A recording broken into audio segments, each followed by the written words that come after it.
ویسے تو موت کے اوپر سب کچھ زائل ہو جاتا ہے، اس لیے امام ابو حنیفہ سے جب پوچھا گیا کہ ایک خاتون کا خاوند گم ہو گیا، بہت سال ہو گئے لیکن خبر ہی نہیں ہے، کیا کرے خاتون کا؟ 90 سال انتظار کرے، 90 سال کے بعد وہ بڑی جان جو ہے نا کیا شادی کرے گی؟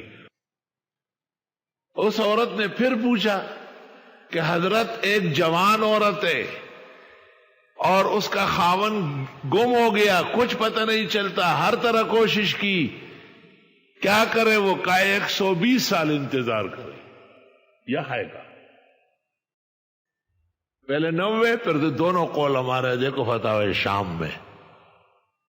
مطلب یہ کہ کوئی گنجائش نہیں ہے، صبر کرے، دنیا کی تکلیف اور غم صدمے گزارے، اللہ آخرت میں اس صبر کا اجر دے گا۔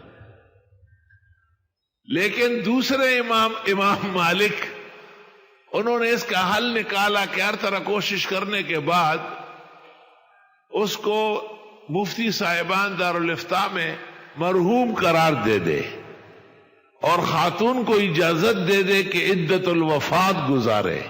مالک کے 2 قول ہیں، ایک 7 سال اور ایک 4.5 سال۔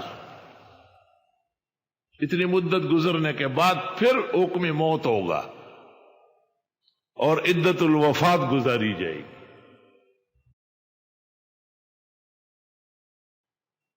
چنانچہ ہندوستان کے بہت لوگ افریقہ وغیرہ مختلف ممالک میں گئے، واپس نہیں آئے، اور بہت ساری عورتیں ایسی بھی تھی کہ اندیشہ تھا کہ گناہ کا مرتکب نہ ہو جائے، تو حکیم الامت مولانا اشرف علی صاحب نے اس سلسلے میں ایک تحریر لکھی اور ہندوستان کے اکابر علماء و فقہا کو راضی کر لیا کہ وہ اس کی تائید کر لے، اور امام مالک کے مذہب پر مفقود الخبر کی بیوی کے نکاح کا جواز کا فتویٰ دے دیا، اور اس کتاب کا نام ہے الحیلۃ الناجزہ للحلیلۃ العاجزہ،